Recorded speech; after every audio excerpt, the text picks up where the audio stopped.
good morning, afternoon, or evening, and welcome to the Bloody Disgusting Network. The following show is just horrifying. Beware.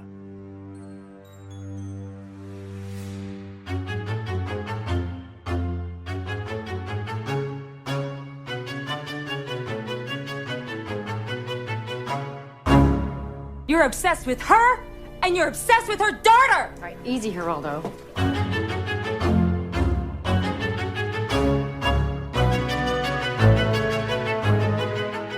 And welcome back to Horror Queers. We're talking coming instead of going. We're talking my hobby, stuffing things. And we're talking Cat Shay getting killed on a toilet. And I'm Joe. And I'm Trace. And we're talking strategically placed purple lamps. Oh my god.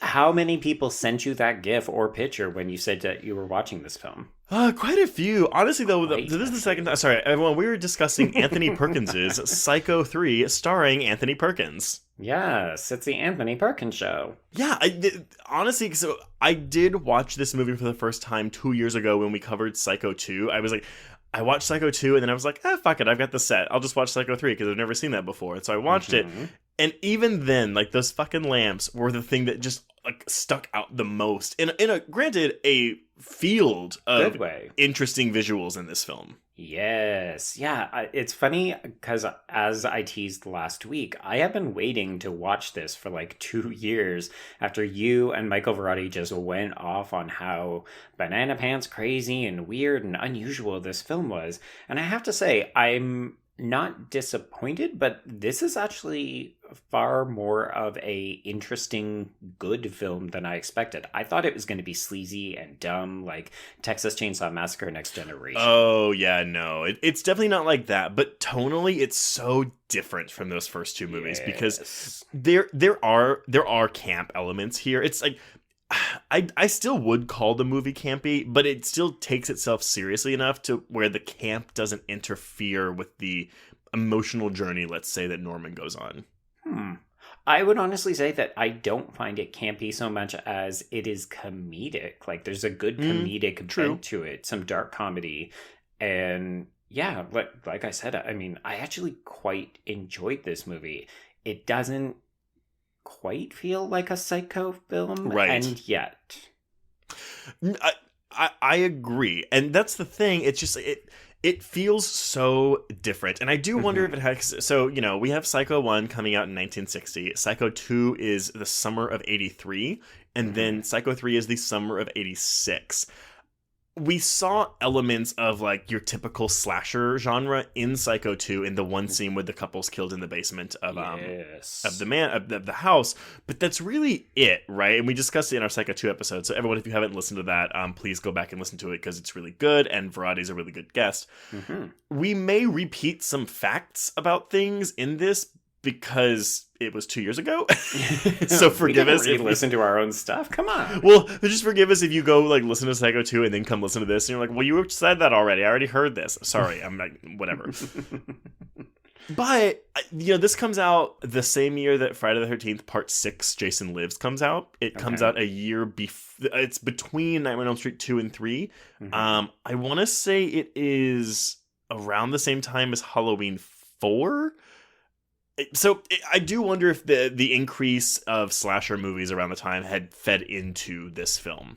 Yeah, it definitely seemed like that. When I was looking at some reviews, people felt like this was Psycho trying to lean into the 80s slasher craze. And you can see it in a couple of different scenes. But overall, I would still say this is so much more mature than what you're getting from other franchise entries in the 80s. I mean, I think you see it in the kill scene specifically. But outside of those kill scenes, this is very much like... It seems like a very personal story, both for Maureen and for Norman. Yeah, and that's honestly what I really gravitated to. Like, there's some really interesting shots. I think the editing is really fun. Perkins is doing great work here, and we've got another great co-star for him to bounce off of in Diana Scarwood. And she also dies. And she also does. It does feel more akin to Psycho 2 than Psycho in that way. It does. I mean, I think it's just because they're both products of the 80s. You know, you're not going to have two films that are coming out 22 to 27 years after the original, like, you know, 60s and 80s. And really, it's 1960, but like we could say that Psycho was basically a product of the late 50s. Correct, yes. And since we've been name dropping it, and there is quite a history to be discussed with regard to Psycho, one thing that we're going to get off of our chest right off the top here is that we are not going to be doing a trans reading of Norman Bates as basically a destructive figure for the queer community and more specifically for the trans community. If/when we do Psycho 1960, that is the time and place that we're going to talk about it. At this point, I feel like in Psycho 3 and even in Psycho 2, really what these films are doing for that narrative is that they're linking back to the destructive original property, but it's not the thing that people remember or talk about with these films. I'm more interested in talking about Psycho 3 with what has become of Anthony Perkins as an actor and Norman Bates as a character in this world. I agree with you 100%, especially because the focus of 2 and 3 is very much more so on the psychological trauma that his mother imparted on him. And very much less, I mean, his cross-dressing in 2 and 3 specific. I mean, you get that kind of in the first one with that coda, the doctor at the end. That's all I'll say on that. But 2 and 3 are very much like, no. Like the cross-dressing is just a happenstance of his psychosis. It has nothing to do with his gender identity. Yeah. No matter what, mainstream audiences took away from the first film. But again, we will discuss that in that episode. Sometime. But in this one, I mean, I think it's really interesting. I did a little bit of research today because I will confess, Joe, my knowledge of like 50s and 60s, like Hollywood era, like the golden age of Hollywood cinema isn't very vast. And is it very vast? I don't really know. I don't know about it. Okay. But I know that, I mean, Perkins like got his start doing stuff in the 50s and 60s in the 50s before Psycho kind of like, he was already a name before Psycho came out, right? He was. Honestly, if you want to look at comparable narratives, Mark Patton is his 80s equivalent, where they were being groomed for romantic leading man roles, secretly queer, do a horror film. It basically ruins their lives and their careers, and they get stuck with the moniker for the rest of their lives. Well, and what I think it's kind of, yes. And so really, I think it's like for most of the 70s that Perkins was kind of like not doing so hot career-wise. And then Psycho 2 actually was a career resurgence for him, where it was like, oh, like Anthony Perkins is back. Lean into it, right? Like, this is who you are to everyone now. You might as well go with it and try to make some fucking money. But it's also, I just think as a person, Perkins, at least publicly, was a bit of a cipher. Like I looked into some research about what his friends said about him, and like, just what, because I remember, I think when we did Psycho 2, I was like, wait, he was gay, right? Like I know he did marry a woman. He does have 2 children, but I was like, wait, but yes, he very much was. And there's a lot going on there. Like he was a fiercely private person. One thing that people agree on too is that he always prioritized his career over anything else. Oh yeah, he was hella ambitious. Absolutely, but no matter what, the career always came first. So, I mean, basically, like, they, meaning like people that knew him, said that he was extremely shy, especially in the company of women. There was a book written by Charles Weinkauf in 1996 called Split Image, The Life of Anthony Perkins. So this was actually a posthumous book, because Perkins did die from AIDS-related pneumonia in 1992. I've read that book, and it is great. Honestly, very juicy. Is it? Okay, so that's what I want to read it now. And also the fact that it came out in 96 is mind-boggling to me. But yeah, supposedly, Perkins had exclusively same-sex relationships until his late 30s. He was born in 1932, so I mean, like, up until pretty much 1970, we're looking at him having exclusively male-to-male relationships. Yeah. So one of these relationships he had was actually with Tab Hunter. Now, does that name ring a bell for you? It does, yes. I love Tab Hunter. Okay, so again, this is where my blindness to that era of Hollywood is coming in. I didn't know who he was. Okay. So this was also, like, much like Rock Hudson, he was a closeted gay man who was like the it boy of the 50s and some of the 60s. He is stunningly gorgeous. Oh, absolutely. He is so attractive. It is insane. But yeah, so Perkins' relationship with Hunter is kind of one of the biggest, like, gossip things that came out of that. Mm-hmm. And there is a documentary that came out 5 years ago. I'm sorry, 6 years ago now, because it's 2021, called Tab Hunter Confidential. Another great property. Yeah. It's really good. I mean, everyone, it's, at least in the States, it's streaming for free on Amazon Prime. It's like a 90-minute documentary, and it's fucking awesome. But, and Hunter unfortunately died 2 years ago, but Hunter came out in 2005 in his own memoir. So he was also fiercely private. Didn't come out till he was like in his late 60s, early 70s. But their relationship was such a thing that we even have J.J. Abrams and Zachary Quinto working with Paramount Pictures to bring a movie of their affair to the big screen. But in this documentary, Tab Hunter does say that he had a wonderful relationship with Perkins. They met at the pool at the Chateau Marmont, and Hunter was attracted to Perkins's talent and intelligence. Oh, wow. Okay. I am also attracted to talent. I know. Well, you know, in this documentary, Hunter's actually, because they have Hunter for this, and they filmed it 3 or 4 years before he died. He's very candid, but also, like, you can still tell, like, he's a very private person. Also married someone 30 years his junior, so good for him. A man or a woman? Man. Okay, Yeah. He married his partner for, they met in the 80s after Hunter had done John Waters' Polyester. This is a Fox executive named Alan something. Okay. But they got married in 2013, and they were married until his death. Oh, that's sweet. Yeah.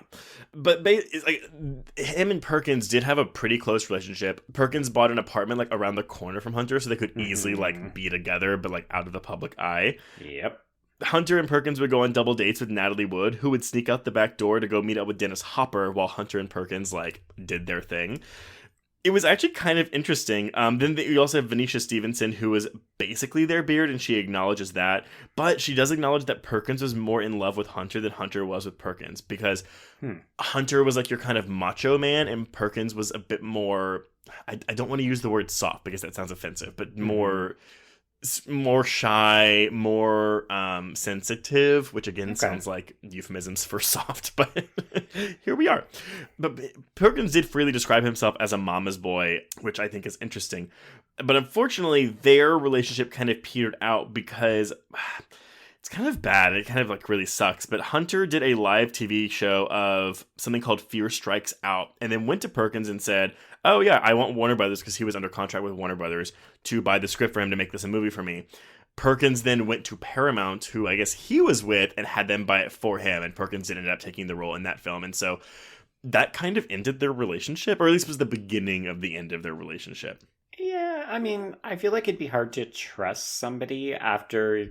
I mean, that's some pillow talk action, right? Where you're confessing something to your lover, and then they use it to gain a professional upper hand. Because, like, technically, these two men were rivals in Hollywood. Like, they were, they would be going after the same kind of roles. So for Perkins to use that kind of insider information is...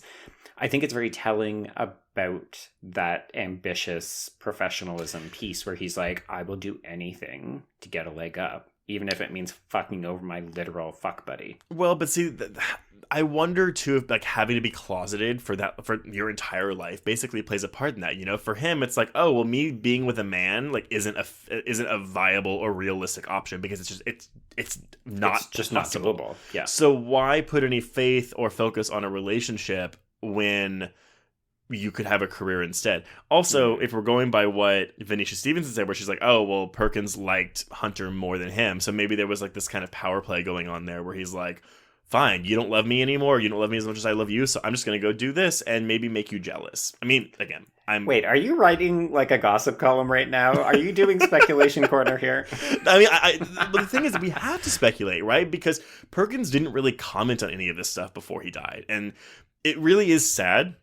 He described homosexual encounters, like the sex from that, as unsatisfying. And so in 1971, when he was 39 years old, he went through intensive psychotherapy. Yeah.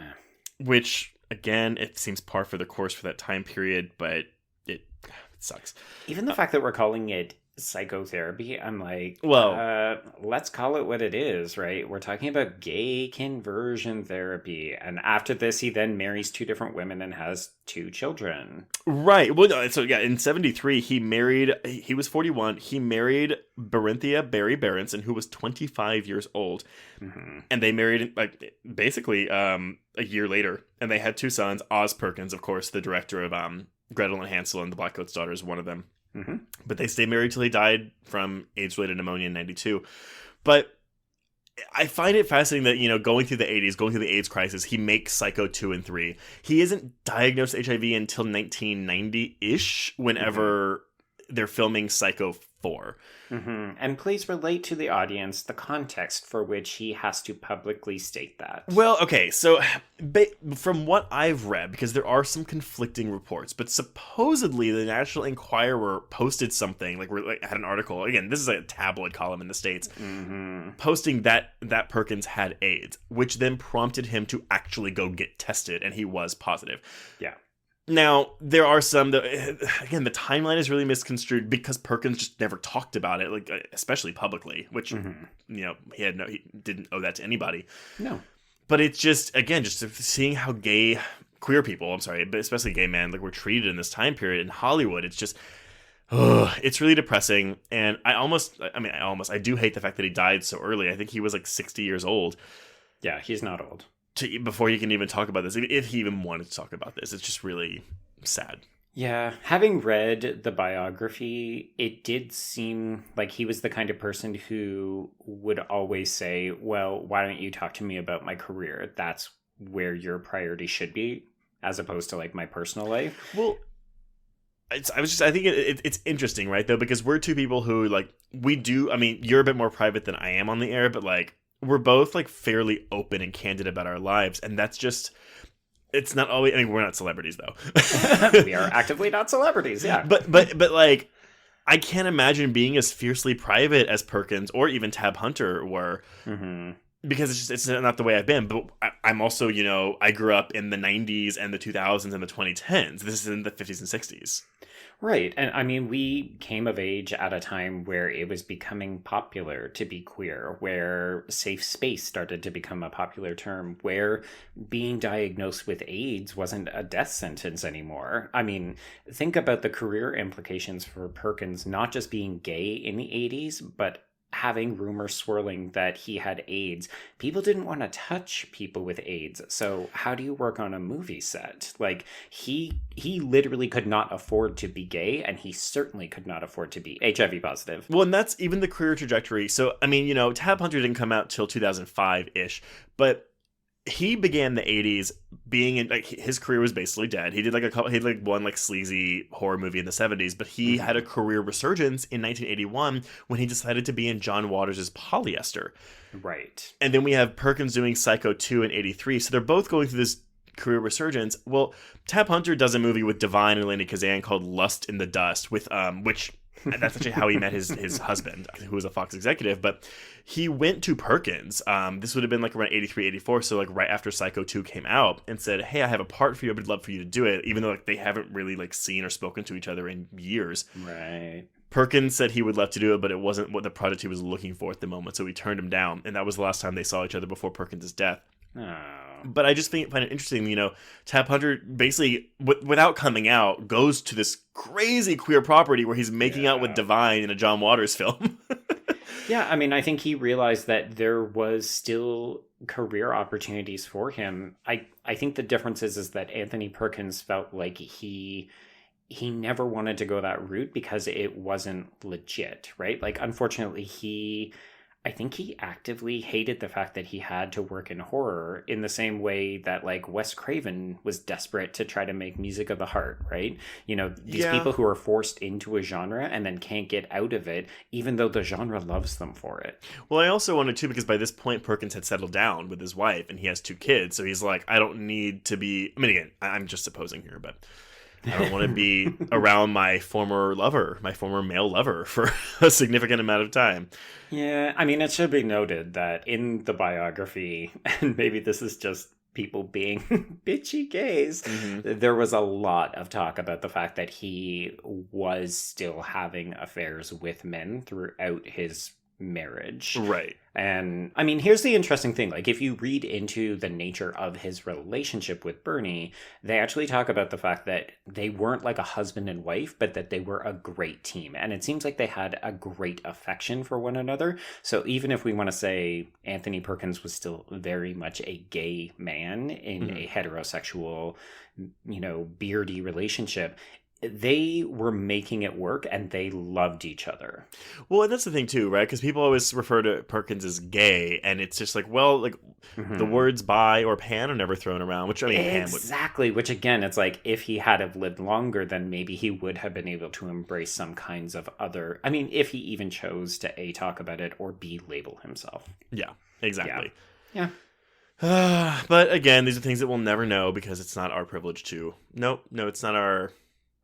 Well, we're not entitled to it, technically. Yes, we're not entitled to that information, so. But I do find it fascinating, right? Like, when you think about it, Perkins is a huge queer icon in the genre. And again, like, setting aside the traumatic history and legacy of the original Psycho, like, right. When we think of very recognizable queer figures in horror, like, Anthony Perkins is right here, but we don't talk about him that way. I don't know why that is. I think because he doesn't really branch out too much. Like, he really just does Norman Bates. Yeah. Whereas we see a lot of other people kind of come around to it and they dabble in other horror roles, or they show up as, bits that they lampoon themselves. He never does that. Well, nevertheless, I mean, again, it's just sad. Like, I get sad, like, looking at things like that, because it's like, I want to put myself, like, I wish I could go back in time and, like, see, like, what these lives were like back then. I do not. Well, I mean, like, from a voyeuristic perspective, not to live it, Oh, I see. Okay, yeah, because honestly, it just seems really sad and hard. Yeah. Like, it's not a shock to learn that a lot of these people were deeply unhappy and that they ended up turning to, like, pills and booze because coping mechanisms got to get you through. Yeah. So anyway, but Psycho 3 was actually a pretty bright spot for Perkins because it was his first directing gig. Yes. I think what he did was, I think he really embraced this character, right? Because Psycho 2, while not like a blockbuster hit, did pretty well financially and critically, in case people don't remember, because Psycho 2 is great. Psycho 2 is great, everyone. Please go back and watch it. Yeah, it's awesome. But I think that's why he got this role, is because he was like, you know what, I'm sure he was like, the face of the franchise, let's pioneer it. I mean, again, we're calling it a franchise at this point, which it is now. It is now, yeah. But I appreciate so much of what because he did go on later to admit that he didn't have the technical knowledge to really do this film. But that being said, he clearly has a great visual eye. If this is him not being sure of himself, dude, like, you need to be more confident, because this is an excellently shot film. Well, I think it's the thing when actors go into directing, I think a lot of them learn by watching because they're on the other side of the camera, but they can see directors work. And so I think he worked with a lot of amazing directors. So I think he picked up a lot. So had he had the time to actually go through, like, have a directing career and focus on and learn technology, imagine what we could have gotten from this man. Yeah. Yeah, I mean, that's the other interesting thing, is I don't actually know about any of his other output. Like, I knew that he directed this, but I don't know how many more directing gigs he had. He had one small movie in 88, and that was it. Okay, yeah. Yeah, but we lost a potentially great talent behind the camera. Exactly. So yeah, I mean, I don't have really any production information on this just because there isn't a ton available. And welcome back to the mid-'80s. And in terms of physical media, I have the Blu-ray 4 set of the franchise. I did not realize that Scream Factory does have individual releases for 2 and 3 that actually have bonus features on them. Mine just plays the movie as soon as you put the disc in. Oh, yes, I remember you mentioning that when we talked about Psycho 2. I did do a little bit of research, and it sounds like if you get the standalone Scream Factory Blue for this film, it does have a good audio commentary. Oh, good. Yeah. So yeah, Psycho 3 opens over the 4th of July weekend in 1986. We're looking at a runtime of 93 minutes, so about 25 minutes shorter than Psycho 2. This movie does fly by pretty fast. It does. I don't know that I would have wanted a much longer version of it, though. I actually think it's quite well paced. I do too. So it Your released by... sounded hesitant. Well, I think that the pacing is a bit weird. It is. There's one part in the plot summary where I'm just going to be like, what is happening right now? Well, I think it's because while Norman is the main character of this movie, we're also spending a lot of time with other characters. Mm-hmm. And then everything happens in the last 15 minutes. Like, everything happens. Yeah, I also get the impression that there were notes. I read a little bit that Perkins did want to focus more on Norman and our new character, Maureen. And I believe he was told, like, hey, it's still Psycho. You need to have murders in here. Well, an early idea, I don't even know if it made it to the script stage, though, was that the Jeff Fahey character was actually going to be the killer because he was obsessed with Norman and was trying to copy his kills. And I thought that was actually where we were going to go. Yeah. Mm-hmm. It feels like the film is setting that up. Yeah, and I think that's what Perkins actually wanted, especially given the ending of 2 when Norman isn't a killer. Mm-hmm. So I do have mixed feelings about this film basically reverting back to Psycho 1, where it's like, oh no, he's still killing people because he's still psychotic. Yeah, we're still retconning. Good and so I think that's honestly that's probably my only blemish with this film is I wish we kind of kept it, but the studio wanted Norman. Yeah. He's like, no, we have Norman. We have to have Norman Bates killing people, and I was like, but he wasn't killing people in Psycho 2, and that movie was good. Yeah, and even the end of this film, and we'll get there obviously, but that final shot, you can feel the studio interference where they're like, no, but you're going to put that hand in there, right? Well, and I think what Psycho 2 did really well was it felt very much like its own film, whereas in this film there are a lot of homages or straight up shots from the first movie. Indeed, yeah. So, we're looking at a budget of $8.4 million. This film opens in the number 8 slot that weekend with $3.2 million. Now, that sounds bad, but I want to point something out. Okay. There were 5 new releases this weekend. Oh my gosh. Remember those days? Psycho 3 did the best out of all of them. Okay. In the 8, 9, 10, 11, and 12 slots, it's Psycho 3, The Great Mouse Detective, About Last Night, Under the Cherry Moon, and Big Trouble in Little China, all in their first weekend. Big Trouble in Little China. That's a great movie too, but it flopped hardcore. Good. Yeah. But it's beat out by like Karate Kid Part 2 in the number 1 slot in its 3rd weekend of release. Ruthless People, like an R-rated black comedy, is number 2. Top Gun is in its 8th weekend of release. Ferris Bueller's in its 4th weekend of release. So holy Jesus, them some stacked. I mean, it's a good box office right there. It's summer of '86, man. Like it's just like I applaud their confidence in releasing this movie because I'm assuming they thought, oh well, Psycho 2 did good business in the summer of '83, so it'll do like Psycho 3 will do summer of '86.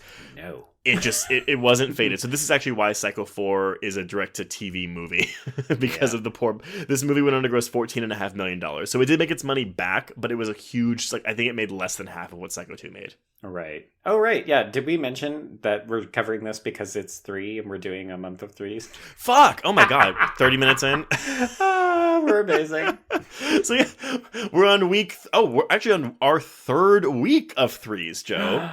Dun, dun, dun. Dun, dun, dun. We have one more next week, and we'll tell you what it is at the end of the episode. Mm-hmm. Reception, it wasn't panned. It was just not. It was mixed reception. Okay. We're looking at a 58% on Rotten Tomatoes, average score of 5.49 out of 10. Letterboxd, we got an average score of 5.4 out of 10. The funny thing I thought was, so Ebert gave this movie a thumbs up. He said it was better than Part 2, and appreciated Perkins's like directing and also the performance. But Siskel gave it a thumbs down because, guess why? Because of tits, I'm guessing. Close. He was turned off by the violence, and important to know that again because we're on the 6th Friday the 13th film by this point. Like, Siskel was done with slashers. He was not kind to them at all.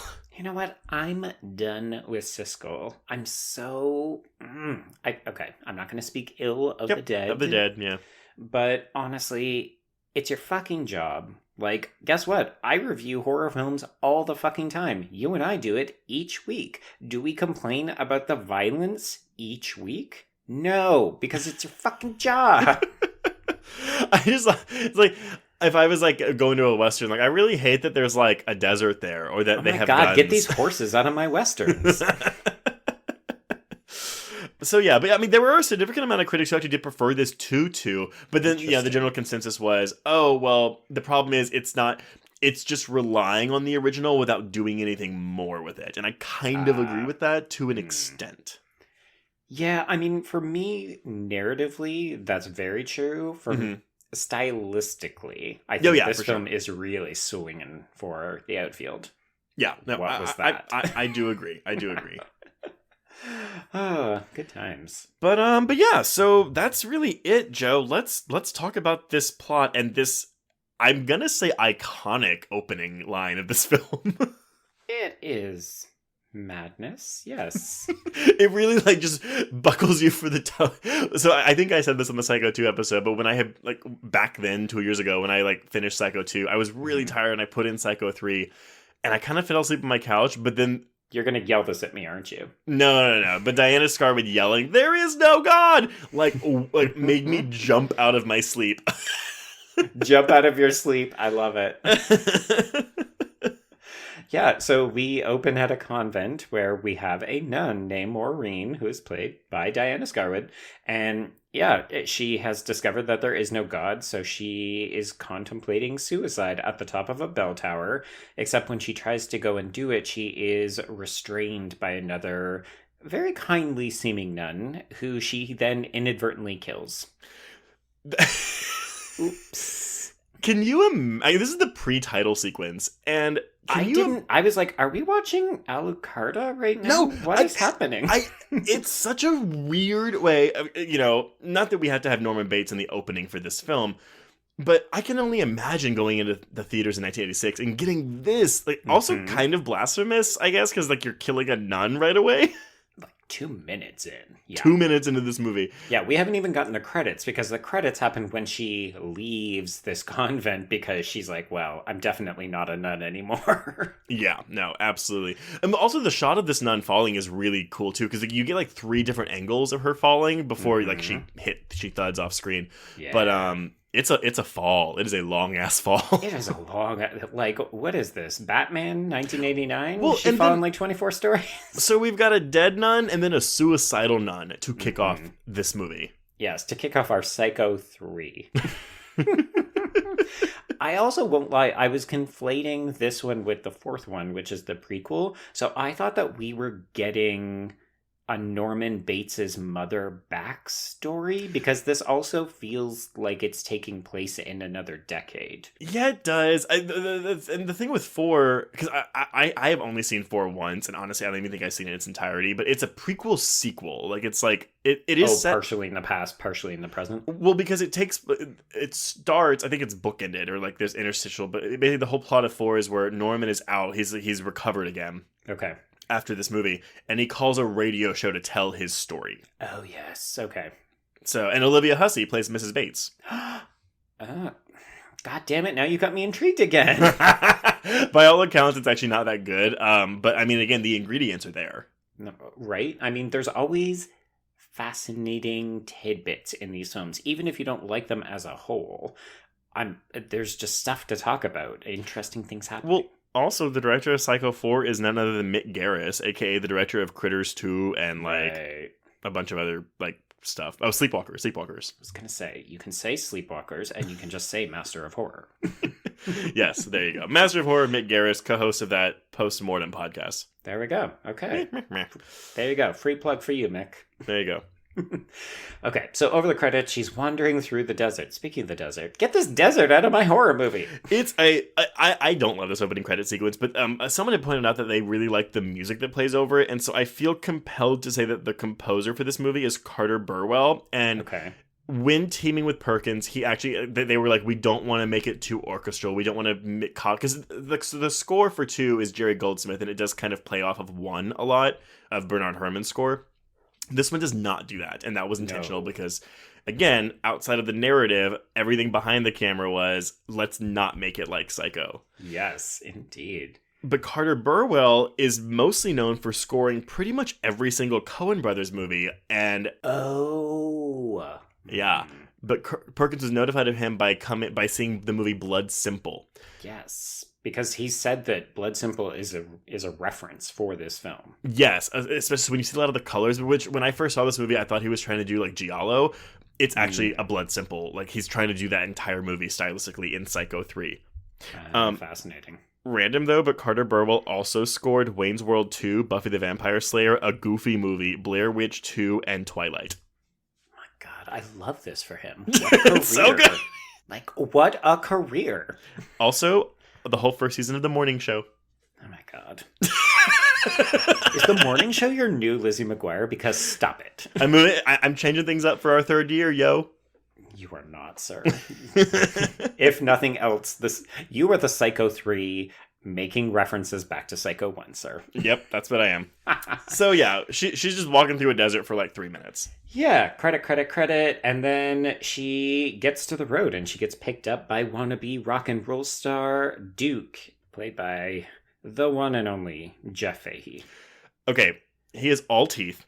All teeth, all the time. But he is very attractive in this movie. He's always attractive. He's always sweaty. Like, yes, I'm thinking of this. I'm thinking of The Lawnmower Man. I mean, I only really know him from this, Lost, and Planet Terror. Like, that's it. But I know he's had, like, over 150 credits. Oh, yes. He I was going to say, he gets around. He's like Danny works a lot. Trejo, you know? He is, yeah. Anything for that paycheck, and he loves to come and be in your movie. Yeah. Okay, so they're driving. It's a rainy night. Enter our first very obvious Psycho reference where we see, the road and the car beams and so on. And then Duke decides to pull the car over because the brakes aren't working so well. And he claims it's also because he wants to get some shut-eye. But mostly it's because he just wants to sexually assault. Yeah, Lorraine. We get attempted rape also in the first 5 minutes of this Psycho movie. We sure do. And partially... I was tempted to say that we should put a bit of a content warning because he is super lecherous throughout this movie. Yeah. But I feel like the minute that you see Duke, he might as well just have rapist emblazoned on his forehead. But the movie doesn't actually have any, I know it's attempted sexual assault, but it doesn't actually cross the line into sexual assault. No, because actually Maureen has a good amount of agency. She wakes up, she immediately knows what's going on. She gets out of the car. In the pouring rain. It is so wet. This is torrential downpour. Yeah, it's bad. I mean, like, good for her. That would be really, again, it's like, do I go to the storm? Do I go to the rapist? Yeah, so you stay in the storm. He checks out her suitcase and then he just strands her in the middle of this, monsoon. Yep. That's it. And then we get to go see Norman, finally. Yeah, so dawn breaks. This is when I was like, oh, okay, so that's the end of this flashback weird period, and now we're going to pick up with the modern day stuff. No, dawn breaks at the Bates Motel, where we've got Norman poisoning and taxidermying birds. So this does take place a month after the events of Psycho 2, and the way you can tell, apparently, so there's the establishing shot of the house. There's a shot of a book in the dirt, and it's the book that Meg Tilly was reading in Psycho 2. Yes. There's also a shot of the window in the basement, and there's a handprint on it from when that guy was killed down there in Psycho 2 as well. I like it. They're subtle nods without, hitting you over the head with it. Well, I think it's just a weird franchise. I mean, I had some people reach out. They were like, I didn't even know there were sequels to Psycho. And what? Yeah, but I think it's just something that people forget about, and also forget that there's actually like a continuity here, right? Like, I feel like some people might think, oh, Psycho 3 is probably just like some random standalone movie. No, y'all. This is like a continuing story. Yes, indeed. Yeah, and to be honest, it would be very challenging to follow some of the events of 3 if you don't remember 2, because, he's stuffing these birds, and we pan over to the newspaper that talks about the disappearance of Emma Spool, who we only ever see... That bonkers ending of 2. Exactly. So he flashes back to the end of Psycho 2, where Emma Spool, played by Claudia Breyer, confesses that she is his mom. Spoiler alert, she is not. She's not. And he poisons her and then whacks her over the head with a shovel and kills her. It's a very funny visual and probably the most ridiculous part of that movie, but it's good. Yeah, and it's a very odd way, because again, we're now maybe in the first 7 minutes of this movie, so it's like, here's a black and white flashback to him bashing this old lady in the back of the head. God bless you, Psycho 3. Okay, so at this point, Duke then shows up at the Bates Motel. So this is me being, oh, okay, that was not a flashback. That is not a different time period. This movie all takes place in the same time. Yes, it does.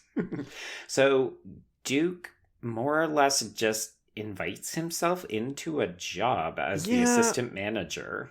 But you know what? It's fine. This is boring. So, like, move along, movie. I mean, I do have a note here that you can tell that Norman is a true psychopath because he offers this strange man a job immediately, but also he offers him candy corn. So, really like weird looking. Is that what candy corn looked like in the 80s? Like, it looked bigger and dustier than normal. I mean, everything in this movie looks dusty. That's true. Also, just a quick shout out. If you thought that maybe Duke wasn't a total piece of shit because he tried to sexually assault a woman he met maybe an hour earlier. A nun. He also has a beautiful little Confederate flag on his guitar. Oh, I didn't even realize that. Ugh. Yeah. I was like, well, fuck this nonsense.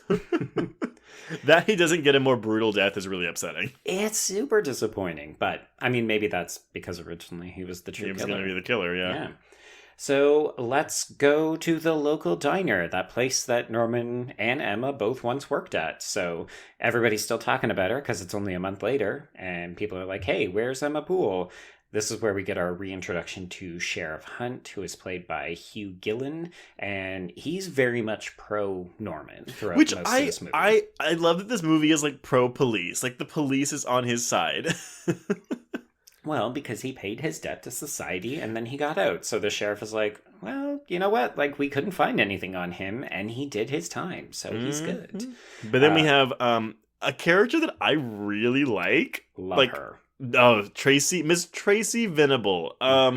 What a great character. She's basically the Meg Tilly of this movie in a lot of ways, where she comes in and she just kind of strong arms the film. She's the Vera Miles of this movie. Yes, very much so. Yeah. So she is played by Roberta Maxwell. She is a journalist, and I love that she's playing it both ways. So you could tell she's very not. She's anti-Norman, then he shows up and she's like, hey, sit in this booth with me. Let's talk about, prison reform. I mean, she's honestly the Gale Weathers of this movie. Sir. Like, that's what she is, right?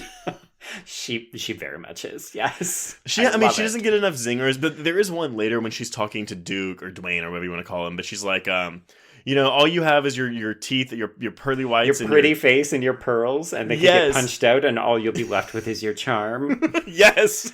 Fucking love it. It's so good. I love this character. So good, yes. I did want to say, I feel like because I knew we were going to be talking about Perkins, I was keeping an ear out for some of his more queer-oriented lines. Mm-hmm. Shout out to our sister podcast, Dirty Little Horror, where they're always looking for the queerest line of dialogue. Mm-hmm. But at one point where he's talking to Tracy, Norman says, the past is always throbbing inside us. And I was like, throbbing is such a specific choice. Yeah, no one says throbbing in a non-sexual way. I'm sorry. To someone you've just met. No one says throbbing outside of, like, member erotica writers. Yeah. Oh my God. Are you thinking about 10 Things I Hate About You? Yes, quivering member. Yes. The Reginald's quivering member. Oh my God. Alice and Janney. Why doesn't Alice and Janney do more horror? Give it time. Give it time. You know what? When the career opportunities dry up for you, Miss Janney, we'll see you in horror. Once Mom is off the air. Right. Yeah, probably. They're in season 8, so who knows? Oh my God. Okay. So Norman is having this chat with Tracy, and then this is when Maureen walks into the diner, and she looks exactly like Miriam Crane. She's got a suitcase Marion. Miriam. No, like Marianne with an N at the end. Miriam. Okay. You're putting M as in Mary at the end of that. It is N as in Nancy. Marion. There you go. This is me playing along with you at this point, right? I know it is. It's driving me wild. Okay. So, yes. So he's having this conversation with Tracy, and then in walks Marion. Nope. God, you fucked me. Maureen. I'm keeping this in. This is too funny. I hate you. Yeah, so in walks Maureen. She reminds him of Miriam Crane from the original film. We also get if I'm not mistaken, a black and white memory flashback. No, we do it. And this is the first transition that I fucking love. So she basically looks like Marion Crane. Mm-hmm. And so we get a flashback to the shower, which again, you're like, oh, movie, why are you doing this? Yeah. But we get this awesome transition from when Janet Leigh falls and the camera zooms in on her face just like it did in the original film. Yeah. But then Leigh morphs into Diana Scarwid and it becomes color. Mm-hmm. And then there's really weird music playing, and then we get a record scratch sound effect to bring Norman back into reality. Yeah. Literal record scratch. It's a clever way to subvert how you're like, we're showing the original again. Oh, wow, we get this really cool transition out of this. Mm-hmm. And this film is filled with amazing transitions. Editor of Ghostbusters, by the way. I mean, sure. No, apparently all of these transitions were Perkins' idea. Right. I mean, which is the thing that I love. He knows that this is very much just kind of calling back to the first film, so he wants to do things a little bit different. He wants to be flashy in his directorial debut, and I love that. It feels experimental in some parts, but honestly, I think a lot of these risky stylistic gambles pay off. And when we get to the blood ice, we'll talk about that some more. Oh boy. Yeah. Okay, so I mean, Maureen basically just walked into this diner so that Norman could have this flashback, because then she eventually makes her way to the Bates Motel. She encounters Duke. He rents her cabin number 1. Infamous, notorious cabin number 1. No, Perkins' reaction, number 1? Mm-hmm. So good. He's so unhappy. Yeah.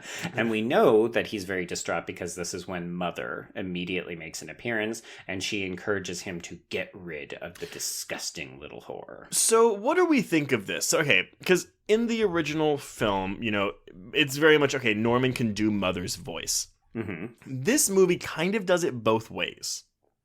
Yes. So we get one shot of an ADR of Mother's voice over Norman later, which we can talk about that later. Mm-hmm. But most of this it seems like he's imagining Mother's voice. Yeah, it's tricky because we don't actually ever see him verbalize it, right? He's always either in shadow, or his back is to us, or she's in shadow, or she's almost always in shadow. She's almost always in shadow. To the point actually that I forgot that this is not original Mother. Yeah. This is Emma Spool. Yeah, it's not Mother original flavor. Yes, the Mother 2.0, Mother May I Dance with Danger. What? That one. Yeah. Yes. Yeah. Okay, so yes, Maureen is safely put away into cabin number 1. Norman is unhappy. So that night, Duke enters the empty local tavern where he hits on Tracy, and she is not interested in him at all until she sees that he has matches from the Bates Motel. And then she is suddenly no longer as warm as a cry for help. I don't know what that means, but okay. It's such a funny line, and Jeff Fahey is honestly great in this role as well. He is really good. And I do wonder, because, I mean, again, I know I've said this, but Norman is the protagonist of this film, but I do wonder if there's just too much screen time split between all these characters. Mm-hmm. Especially as the film goes on, I'm like, oh wow, okay, we're cutting back to Tracy as she's doing some microfiche stuff. Yeah, to the point where, because again, the film starts with Maureen, but honestly, by the third act, Maureen's kind of a non-entity until her death. Yeah, which unfortunately robs that of some of its strength. Yeah, exactly. So, speaking of Maureen, we actually jump back to the motel, and Norman is back to his voyeuristic ways. So he is looking at Maureen as she removes her exceedingly high-waisted 80s underwear. Well, and this is a body double because Diana Scarwid did not want to get naked. Oh, fair. I feel like we should mention to everyone, Diana Scarwid, you may know, she's a returning actress on this podcast. She is the psychic friend in What Lies Beneath, but she also plays the older, I want to say her name is Christine, but the older daughter in camp classic Mommy Dearest. Right. Which we have not covered on the podcast, but probably could in a bit of a stretch. Yeah, I think we could cover it. It's kind of horrifying. It's great. I love it. It's something. Okay. Don't fuck with me, fellas! I'm glad that you didn't do the wire hangers, because that's an obvious one. That's I love a PG movie that says fuck. Yes, you do. So yeah, we get some nudity, some tits in this movie immediately. There is some weird, like, chanting going on the score as well, which Yeah. I kind of thought was interesting. It's interesting, though. Well, we both said that. Because, again, like, so Jerry Goldsmith did part 2, but Jerry Goldsmith, one of his most famous scores is The Omen, which famously is crazy chanting. Yeah. So it almost feels like Burwell is, like, not ripping off, but, like, using... is taking influence from one of Goldsmith's older scores, because I did get Omen vibes from the score sometimes with that chanting. It's like intense Latin chanting. Yeah, and it's not subtle. It's not like, oh, am I hearing a little chanting? It's like, hey, chanting. Yeah, it is booming over your speakers. So this is where we get the second fantastic transition, where we see the light under the door to the bathroom turn into the glint off of the knife as Mother advances on Maureen. Mm-hmm. And you think, okay, wow, we're gonna kill off Maureen just like we did Miriam, and nope. Miriam. Oh wait, no, damn it, no, you're right. Oh my god! Shut your fucking mouth. I cannot believe I did that. Wow, sir. Okay. You really got me confused. It's your fault. Continue. Oh, it's my fault. Okay, you know what? So we think we're going to get another shower kill, basically. Yes, except that she's actually already tried to die by suicide by slitting her wrist. And then we get this fantastic shot where we see from her perspective Norman wearing the mother outfit and holding this knife, and he changes into the Virgin Mary with a crucifix. So 2 things. 1, the practical effects on her wrists are really, really good. Like they look good. It's really upsetting when you see the blood gushing out. Mm-hmm. 2, how weird is this Virgin Mary thing?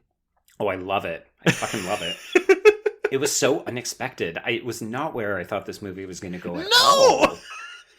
But, like, I love it for that. Because immediately I was like, oh, God, this movie is really just doing Psycho. And then it's like, no, it's not. So stop. And that's kind of the smart approach that the screenplay takes, is that, it keeps saying, oh, you think you're going to get Psycho? Yeah, you do. Whoops, sorry, crazy Virgin Mary thing. So, and then this scene just ends. There's no resolution to it until Maureen wakes up in the hospital, and we find out that Norman, apparently he only likes to kill people if they're going to be surprised and maybe fight back a little bit. So he took her to the hospital, and they have this genuinely nice moment. He invites her to come back and stay at the motel. He says this trademark line, "We all go a little mad sometimes." Yeah, I didn't need that. I did not need it on. Yeah, that was too... too on the nose. It is, yeah. You're just like, no, we get it. You don't need that. Mm-hmm. So this is where we get another great transition. As he exits the hospital room, he closes the door, and he's just immediately in Mother's room back at the motel. Oh, man, you are really, like, on these transitions. I good for you. It's really just those ones. And then after that, I've got, like, fun things about the murders. But got it. I thought that they were so visually compelling. Like, I didn't expect it from this movie, and it really caught my eye. No, because no one, again, in quotes, talks about Psycho 3. And so I feel like anyone is going to walk into this movie with relatively low expectations. Now, granted, it's the same with 2. That really pays off for 2, because 2 is, like, way better than it had any right to be. Mm-hmm. While 3 doesn't reach those heights, it's still, like, again, way better than you think it's going to be. Yes, which I feel is, like, what we have discovered about this month of 3s. 3s get a bad rap in horror, and I feel like all of these films that we're talking about, they're better than people give them credit for. They may not be slam dunks, but they're always better than you think. They're also all different. Like, all of these 3s... predecessors. No, but every single one we've done, and with the exception of maybe Final Destination 3 for the audio commentary on Patreon.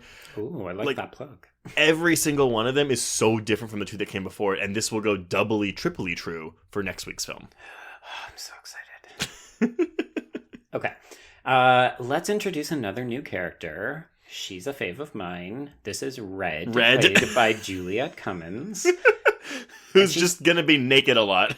I mean, she's basically just the slutty townie that Duke has picked up. So when he couldn't get with Tracy, he went with her. Yeah. And this is where we get this iconic what the fuck sex scene where she is dancing around naked. Duke has apparently put up nothing but pornography all over the walls of his room in the 24 hours that he's been there. Yeah, and he's changed the lighting completely. Mm-hmm. Yeah, so this is where we get our jazzy purple light sex thing. And so here's the thing. Apparently Perkins wanted him to be fully in the nude. Now, yes, he did.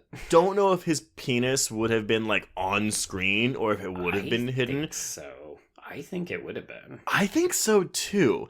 Gay man, y'all. Thank you. Yeah. But yeah, Fahey did not want to do that. So I think he came up with the idea for the lamps. He did, yes. Yeah. But how he's not only holding one over his cock, he's holding one like against his chest for no reason. And he's just lit purple. Like the lighting in this movie is something. Mm-hmm. I mean, it looks like he's trying to do some kind of, performance art.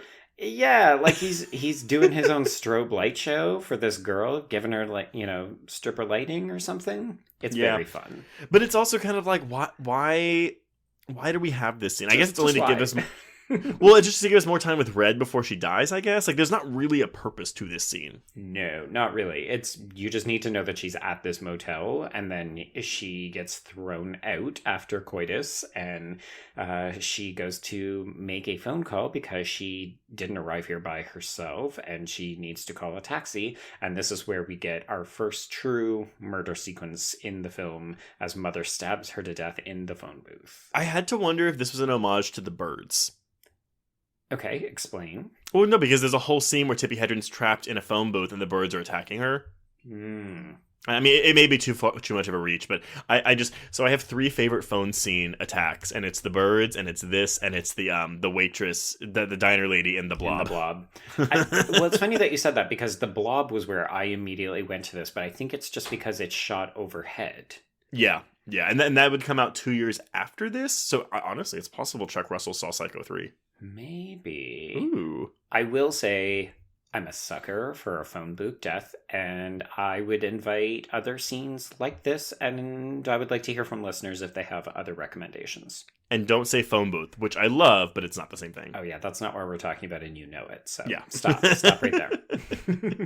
But yeah, I mean, this is it's kind of a primer for the not the oodles, but the extra gore we're gonna get later. Yes, indeed. I do really like this. The part where she's stepping on the broken glass in her bare feet. Oh, yeah. This death is a little mean. I mean, the deaths in this movie are meaner than most of the deaths in the other... Well, actually, I say that, but then we have Vera Miles getting a knife through her mouth through the back of her head in Psycho 2. God, that is true. I forgot about that. Oh, that is a good one. Go back and watch it. Oh, so good. Okay, so we hop back to the hospital. This is when Maureen is speaking to Father Brian. Oh, wait. Sorry. I also forgot, though, there is another homage to Psycho when we get the mother, oh God, mother, blood, after Red's death. Right. Again, didn't need it. Yep. No. So Maureen is speaking to Father Brian, who is played by Gary Bayer, and the scene is uncomfortable. He's basically berating her for losing her faith and trying to die by suicide. It's normal to be horny, girl. You're good. Just don't do it. Ugh. And just you would have gone to hell. Like, it's a sin. It's like, she is recovering. She tried to do this yesterday. And see, okay, I know we mentioned the short runtime because it's a 93-minute movie. It's not that I even need more scenes of Maureen, but I almost feel like she's just not... Like, I get her deal, but I almost wish she's not fleshed out enough, or maybe not paired with Norman enough to make her have as much of an impact as Meg Tilly in that second film. I agree with that, yeah, because even in this scene, it feels like they're setting up the later scene where she says, no, I can save Norman, I need to go back to him. But it's not quite, like, we're not spending enough time with her to see that arc. Right, exactly. So it just feels like 2 scenes. But again, I pointed this out to you last night. The Wikipedia summary for this movie is 5 paragraphs. Okay. Act 1 is paragraph 1, Act 2 is paragraph 2, and then Act 3 is paragraphs 3, 4, and 5. Well, a lot of stuff goes down at the end of this movie. Wait till when we get to Ms. Venable's exposition dump as she's getting chased through the house. Oh my God. I had to go and look it up because I was like, what are you talking about? I did the exact same. The first time I saw this movie, I was like, what did she say? Like, that What was is a she lot saying? of I'm trying to watch you not get murdered right now. Can you please not be expositioning? That's a very, yeah, we'll get there.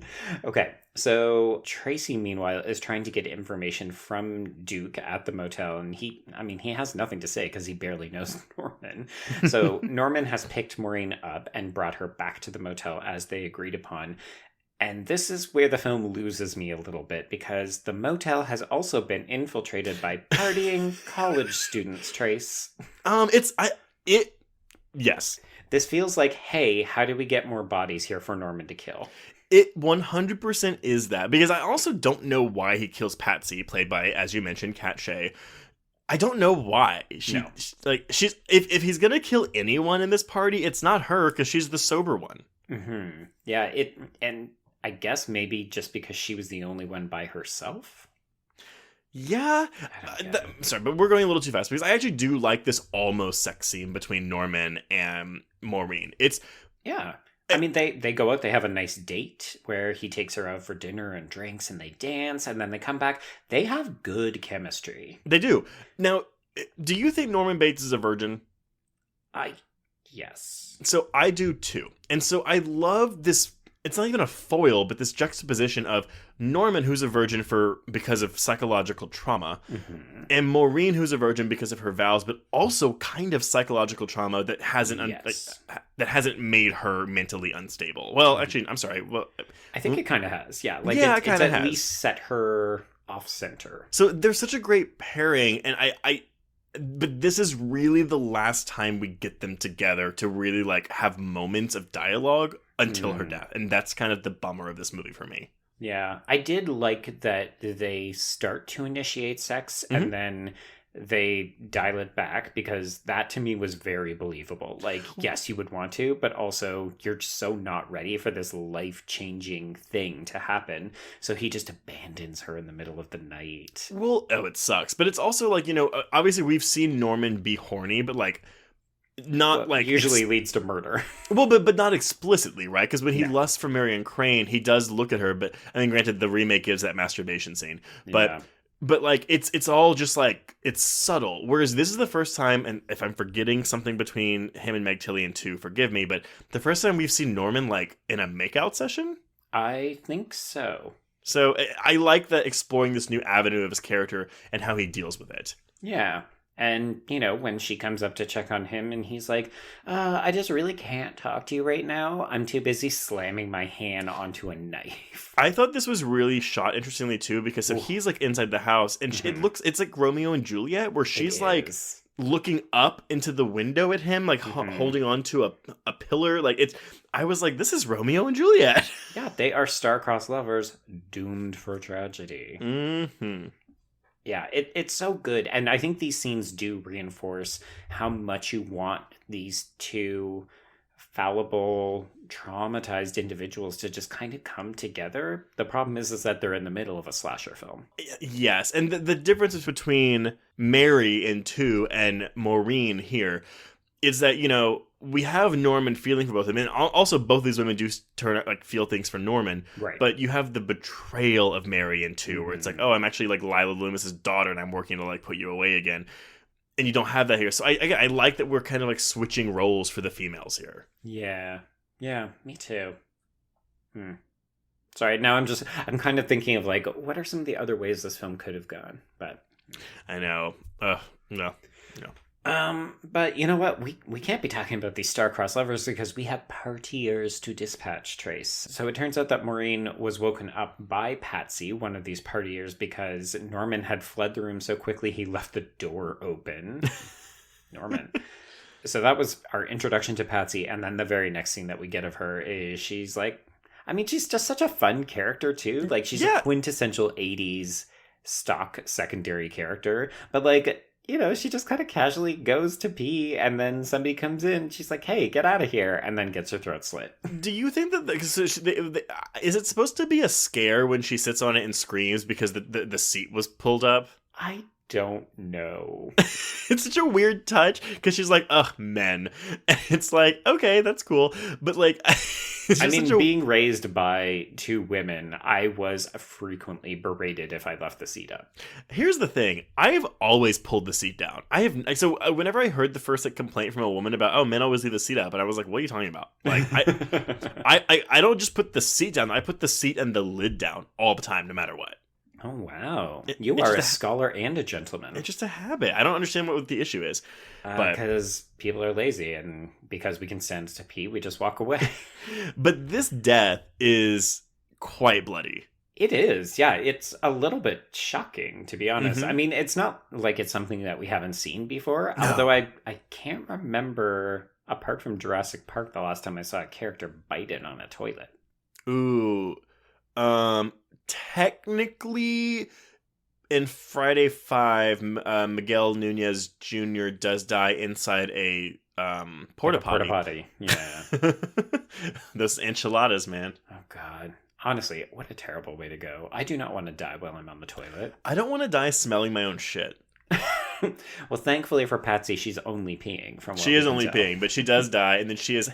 Oh, actually, no, because this is where we get more fun lighting. Because Norman comes to find her, and the whole room is green! What are these kids up to? I mean, I have seen Blood Simple, but it's been a long time, and and by a long time, I mean like 15 years, so I don't remember if there's lighting like this, but I have to imagine that there is. I think there is, yeah. It's shots of neon, but like not the kind of purpley neon that we've come to associate with films that are evoking the 80s. Like, I do remember it's a lot of greens and reds. Gotcha. Nevertheless, I do love the design choice here. I think it doesn't make a lot of sense, but I just love it. Yeah. So Patsy's body is discovered by Norman, and then she is stuffed into... I called this an ice trunk because I literally could not be like, what do we call this? An ice machine? Ice bin? Yeah, I don't know. What's the technical term? But nevertheless, though, everyone comes to the motel. Yeah, and you literally hear a 80-yard line from the other partiers that says, "We're out of ice." So you know this body's going to get discovered. So yeah, Trace is there like, well, he probably murdered her. The sheriff's like, he really didn't. He's rehabilitated. Duke is there, I think, maybe. Yes. Yeah, he's just kind of standing there watching this all unfold. Yeah. I do like... Again, a line that you wouldn't expect in a Psycho movie, but the sheriff goes to Tracy, "I've had enough of this Nancy Drew horse shit from you." And it's a bit of an astute observation because she definitely thinks that she is motherfucking Nancy Drew. Like, she is going to crack this case. Oh, 100%. And super weird connection, but they mentioned Nancy Drew, and Kat Shea, whose body is in the ice bin, would direct a Nancy Drew movie in her later life because it came out last year? 2 years ago? 2 years ago now. Yeah. That's IMDb trivia.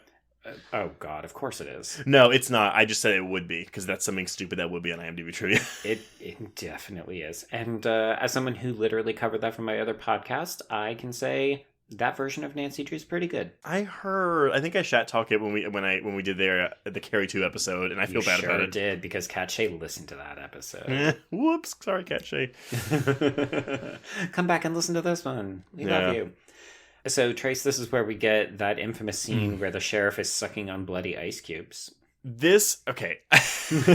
You have thoughts. I don't even know what my thoughts are, Joe. Like, what is this? I love it. I love it. I also love the fact that Norman literally smirks as he watches the sheriff put it in. Like, yeah, I'm just sitting here getting away with it.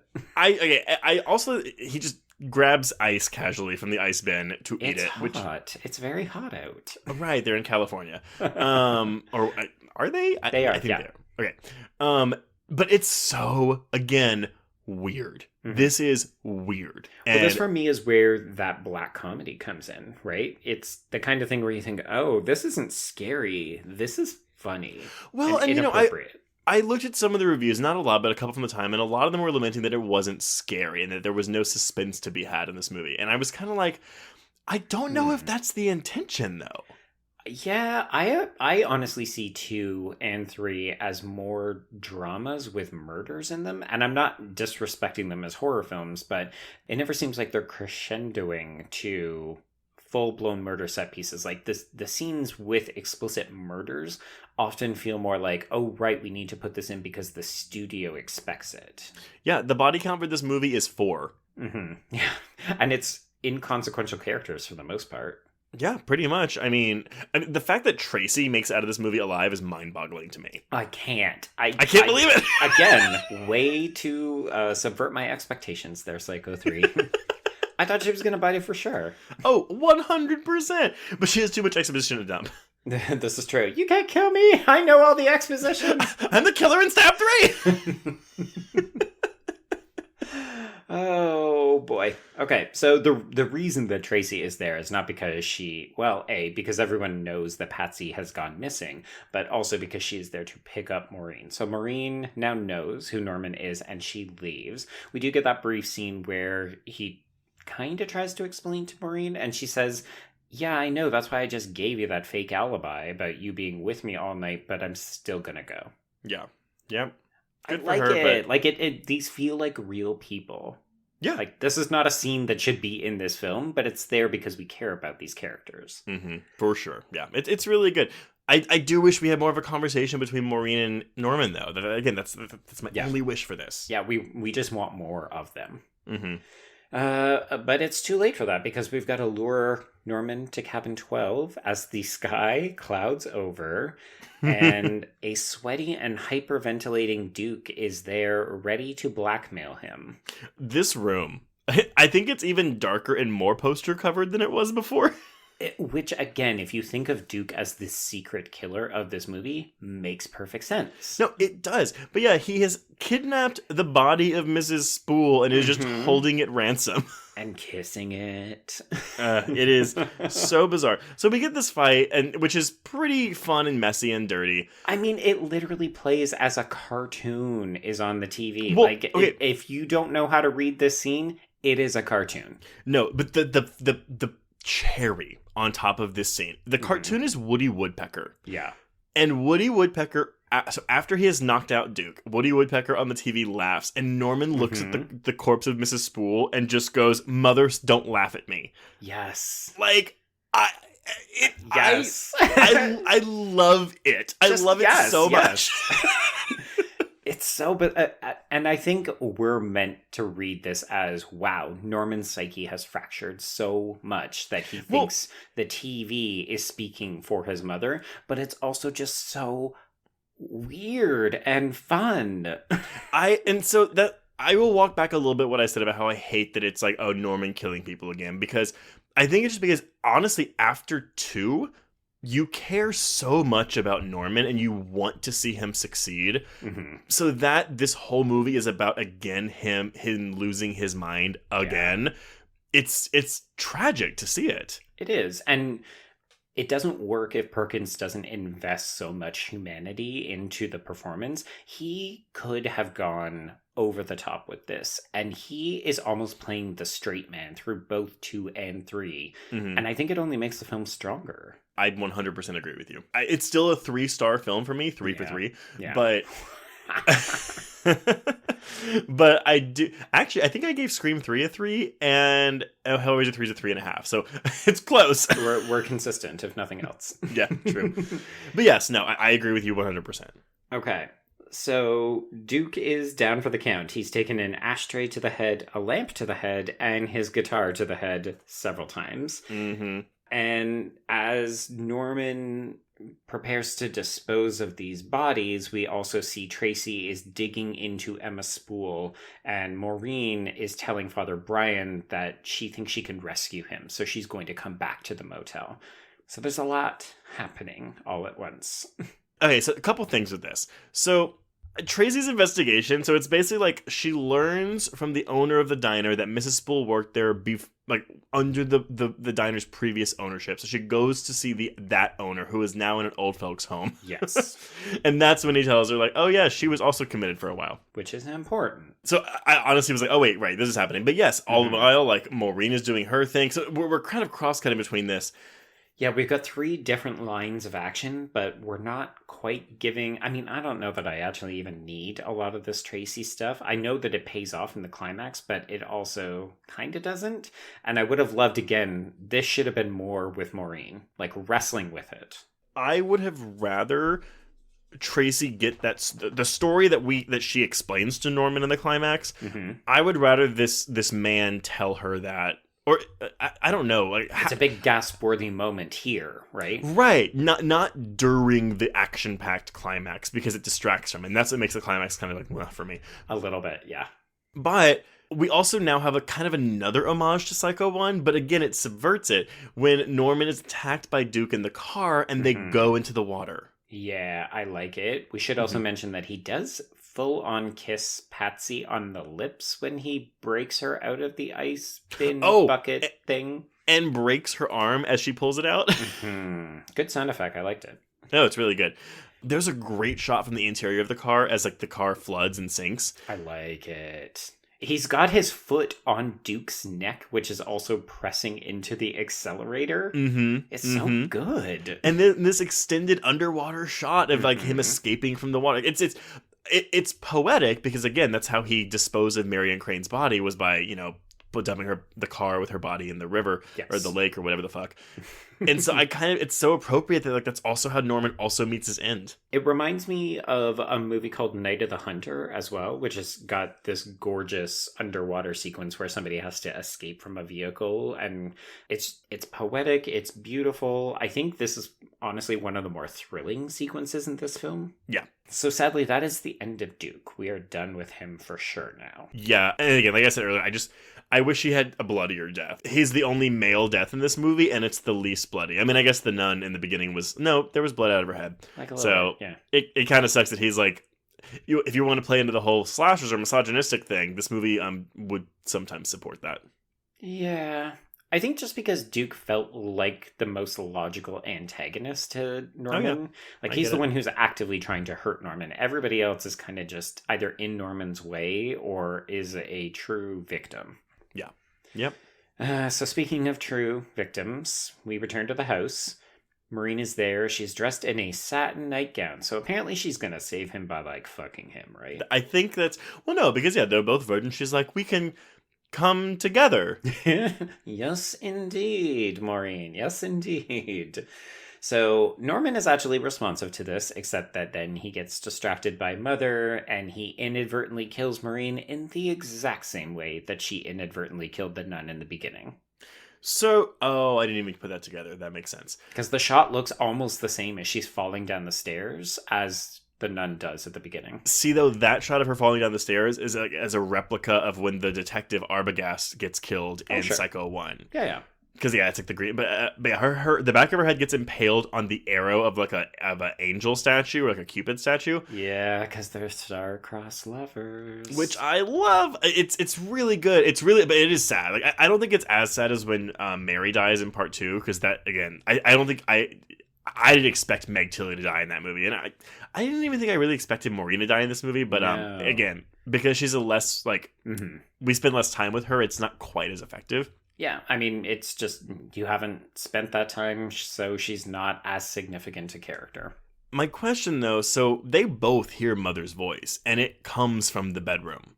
I'm really confused by that. That is some movie logic that I don't get. Oh, didn't you know that Norman Bates is also a trained ventriloquist? Does he can throw his voice? Yeah.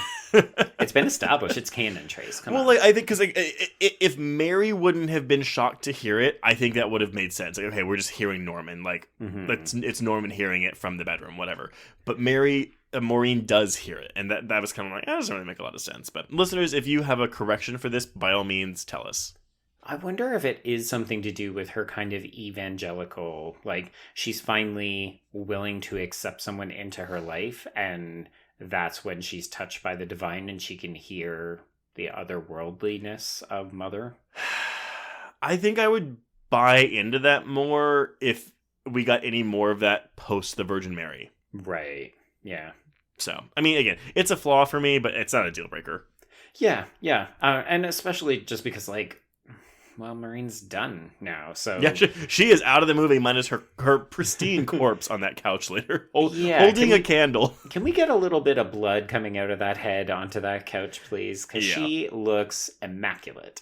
Yeah, she looks great. And also, like, I feel like she would have gone into rigor mortis, so, like, trying to get her hands to hold that candle, I don't think that would work. Oh, wait, you want some more cracking sound effects? Yeah, break off her arm. Oh, God. Who's the misogynist now? So, but again, you think the climax of this movie is going to involve Maureen and Norman. Yeah. But it's not. No. It's Tracy and Norman. Fucking Tracy. By the way, apparently Tracy was like a 20-something-year-old in the script, but they changed her when they cast Roberta Maxwell because they just liked her so much. Yeah. And I don't think the film suffers. To be honest, I think it would have been confusing to have had two kind of ingenues. Well, and I thought the same thing, so that's why I think it kind of works. Because I think if you have the two ingenues, young women, I don't know if I would like that, because then it's kind of like, oh, it's Maureen and Tracy competing, which maybe was the intention of the original screenplay. Yeah, no, but I definitely don't like it. No, I don't like it. I like this more. Yeah. And again, not saying Tracy's a likable character, but she's a good character. She is. And I think that is the other thing that maybe merits why she is at the climax, because in a way we know more about Tracy than we ever knew about Maureen. Well, she's less of a complex character. Maureen's a lot more complex, isn't given the proper amount of screen time to delve into those complexities. Okay. Whereas Tracy is, I'm not going to say like one-dimensional, but like, you know, she's got one goal and that's all we need to know about her. She's easy to figure out, this one. Yeah. So, okay, she finds Maureen's body on the couch. She calls her like a stupid, naive girl. Yeah, she has no sympathy for this dead body. But so Norman pops up behind her. Mm-hmm. We get the ADR of Mother's voice over Norman, which I think it just looks really weird. Well, he's also still partially in shadow, so you can see part of Anthony Perkins' face, but you can also still, like, they're not making an effort to fully display the mother regalia, right? Well, yeah, because I think it's just his head. Like, we see the wig on him, but like when he speaks, it's like, because I think that was supposed to be like a big moment where it's like, oh, we've never, because every time we've seen Mother speak, like, I'm sorry, see in quotes, it's always off camera. Like, I'm thinking back to the first one, whenever the cop brings Norman the blanket and we just hear thank you from off screen. Right, yeah. So this is the first time we've seen Norman's lips move to actually speak for Mother. And I think it was supposed to be a big reveal and it just doesn't really work. No, because honestly, this to me feels too indebted to one again. Yeah. The thing I'm least interested about in Norman is when he becomes Mother. I'm interested in him as an adult male who's grappling with the trauma that his mother put him through. But you know what I do love? Him hacking this fucking corpse? Well, before that, I love him chasing Tracy up the stairs and fixing the crooked portrait on the wall as he comes up to stalk her. Norman has priorities. He likes to keep a clean house. Well, it's Mother. It's not Norman. It's Mother. This is true. Yeah. So this is where Tracy is dumping this fuck ton of exposition about how Emma Spool was mentally unstable and she was in love with your father and then he didn't want to be with her, so she killed him and she tried to abduct you and then she went to the institution. You're like, okay, Tracy, we need you to calm down. The first time I saw this, I was literally like, I had to rewind it. Like, what is she saying? So, you got it right. The only detail you left out is that he married Emma Spool's sister, who is Norma Bates instead. Yeah, so she is his aunt, but she believed that she was his mother, which is why at the end of 2, she shows up and says, I'm your real mom. Which is an interesting retcon. I do wonder what the original idea was, if there was one, like to have her continue to be his actual mother, or if it was always the plan to like, no. If we do a sequel, she'll be his aunt. I don't know, because I can see this not working for a bunch of different people, because if you make her his real mother, then, thinking of 2 more specifically, then you're saying that there's generational mental illness, like it's a hereditary thing that she passed down to him. It's messy and complex. Well, yeah, I mean, that's the thing. Like, yeah, it is, and this movie, unfortunately, is kind of the most... Well, I mean, it's not that the movie's not complex, because it presents a lot of complex ideas. It just doesn't really follow through on all of them. Yeah. And I think it's because this climax is pretty rushed. Oh, God, it's so rushed. Yeah, well, this is the thing. Like, everything happens in the last 15 minutes of this movie. Like, I think when Maureen shows up, like, there are 15 minutes left. Wow. Maybe less than that. I think less. Yeah. Oh, no, actually, you're right. Because I think when Tracy shows up, there's like 5 minutes left of the movie. Yeah, they're like, no, we're running out of film. Roberta, deliver your lines faster. Go. Oh, I don't know what the thought process was behind all of this, because it's really messy. And again, compare that to the climax of 2, which is way better with its reveals, and the standoff of like Norman and Mary and the cops, and it's so good. Yeah. Sorry, not the cops, just Norman and Mary. I think that in this case, they thought moving it faster will create more tension and scares, but it doesn't come off that way. It only feels rushed. Yeah, it feels rushed and honestly a little goofy. A little goofy. There were a couple points where I was like, is she just going to spin while she's trying to get away from him? And then you have the mother going, she's a lying whore! She's a slut! I mean, what's your problem, Mom? What's wrong with sluts and whores? But I do like this moment for Norman where he like overcomes the mother persona, pulls off the wig, pulls off the dress, and then we get this great shot again where he like the knife is up and you have it's like a silhouette of Tracy holding the knife, his arms to like stop from getting stabbed. It's really cool. Yes. This was actually my favorite part of the climax, because again, I did just think he was going to kill her and then that would be the end of the film. So for her to be fighting back, but still not quite being able to figure out what's happening, like the way it's shot, it could go either way. And then we just see him hacking away at Emma Spool's corpse, and it is really cathartic. It really, really is. It's also a good, like, I mean, it looks good, like with the head falling off and just like the body turning to dust. Yeah. The actual practical effects look good. Oh, yeah. No, it does. And again, it's a good moment for Norman to do this. Like, and also for the audience. I mean, if you've been with this franchise for the past 26 years, like, that's a moment. Yeah, exactly. Norman has overcome Mother, which you can understand then why Perkins wanted it to end here. Yeah. So, okay. Then we just have this kind of like little last bit. Once again, the psycho coda. I really do. I feel so bad for this sheriff because he's just like, oh, Norman, they're going to put you away forever now. And you also made me look like a fool. Norman, I was cheering for you. Come on, man. What are you doing? But he's free. He is free of Mother, but is he really, Joe? No, because he has secretly squirreled away one of her hands, and he's got his infamous grin on as we're driving away. Which is really funny because, they're just going to take that hand away from him as soon as he goes through, like, the booking process. I mean, where are you going to hide that hand, Norman? How long do you think you're going to get to hang on to it? Up his butt, I guess. I guess. But then it's going to turn to dust. Yeah, a dusty butt. No, thank you, sir. So much bacteria. But yeah, I mean, so yeah, that's Psycho 3. Joe, what are your thoughts on this movie? I mean, I know we've kind of talked about it for an hour and a half, but... I ended up liking it more than I thought I was going to. As I said off the top, I thought that it was going to be campy and messy, and instead it just feels adventurous, and it's got a surprising amount of subversion. So overall, it doesn't quite work as well as 1 or 2 for me, but I liked it a lot. I agree. It feels like a first-time director trying things. Like, this does not feel like a safe directing effort from Anthony Perkins. Yeah, which I love.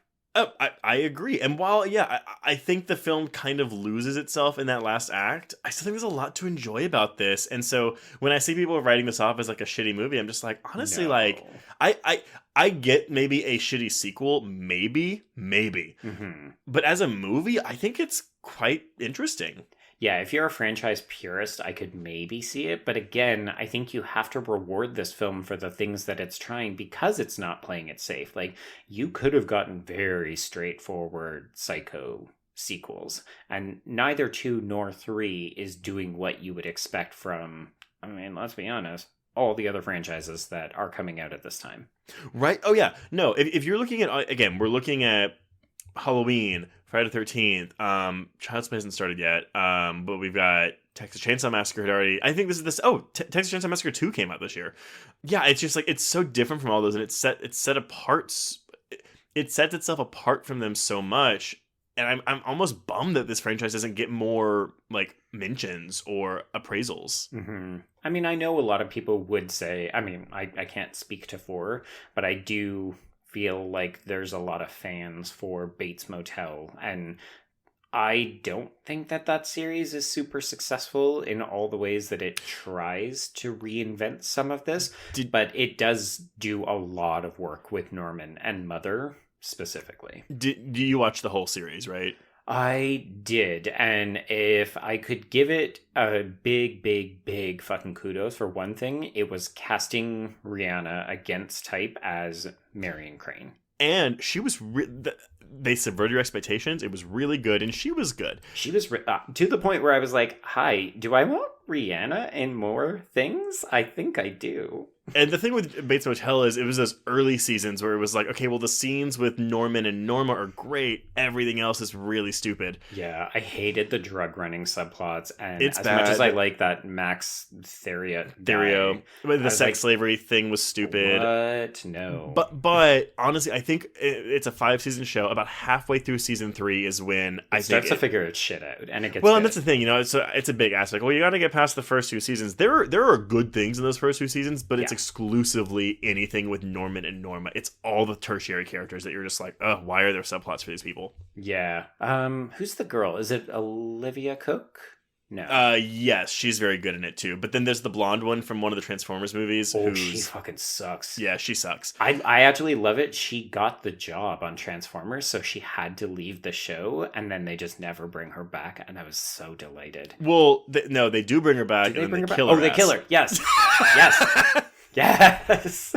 And see, no, I think that was the turning point for the show for me, though, where I was like, oh, good, because I think it was the first time Norman... Sorry, y'all, we're spoiling some of the show, but I think it was the first time Norman killed someone, and so then the rest of the season focuses on that, and then season 4 and 5, I think, are like really, A-quality TV for me. Yeah, it's meaty stuff. It's good drama. Yeah. So anyway, y'all, Bates Motel seasons 4 and 5 and half of 3, great. There you go. First 2 were like half good, half bad. Yeah. Well. Anyway, okay, so before we announce what we're covering next week, if you want to get in touch with us, you can reach us on Twitter and Instagram at Horror Queers. Join our Horror Queers Facebook group to hang out with other listeners. Also, follow us on Letterboxd, because that is new and super fun, and we love it. Sure. If you have a moment, please rate and review us on your podcatcher of choice, but Apple Podcasts is always the best one. And if you'd like even more Horror Queers, please support the show by becoming a patron at patreon.com/horrorqueers. We're almost done with January, so we've already released the results of the 2020 Hereditaries, as well as our audio commentary on Final Destination 3, and our episode on Promising Young Woman, the controversial film to hit theaters last month and VOD this month. I was going to say, yes, theaters for that hot, sweet second. Yeah, it's super fun. But we upcoming later this week we'll have an episode on Apple TV's Servant, and next week we will close out January with a episode on CBS All Access's The Stand, which we have mixed thoughts about. You know what? There's got to be a dud in every bunch, Trace. You are correct, and that was ours for January. But Joe, yes. We have one more week of 3s left, and we've teased this movie a lot. What are we discussing next week? Well, it ain't no fucking dud, let me tell you that. Trace, I am so excited. We are going back to the Alien universe, and we're going to cover Alien 3. And with a little asterisk, folks, we are not watching the theatrical cut. We are watching the extended edition of Alien 3. Yes. I will confess, I've seen this movie maybe 3 times. 3. Oh my god. I like it, but I don't enjoy it because it's a very upsetting film. It is, yeah. There's a lot riding on this movie, but I will say in a lot of the ways that we praised Anthony Perkins today, I'm probably going to be showering a lot of praise on one Sigourney Weaver next week, because that lady had balls in the way that she handled what she thought was the end of that franchise. I agree. And before we say anything else, we will just say leave it to next week. Mm-hmm. And on that note, we can cross out Psycho 3. Yes, and cross out Horror Queers.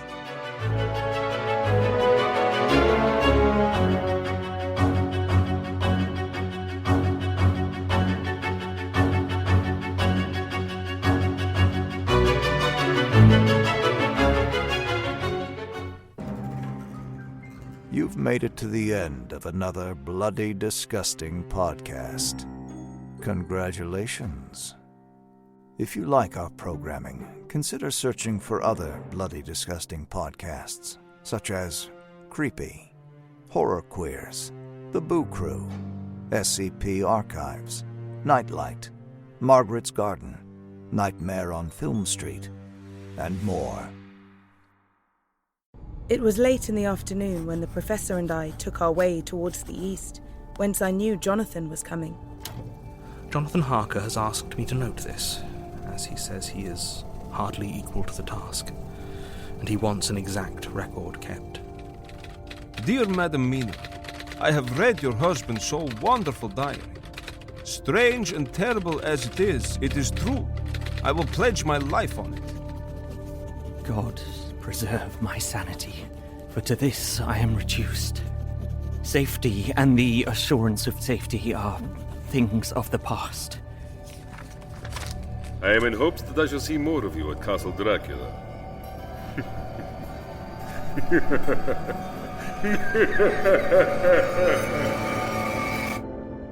Listen to Regarding Dracula wherever you listen to podcasts, or find us online at bloody.fm.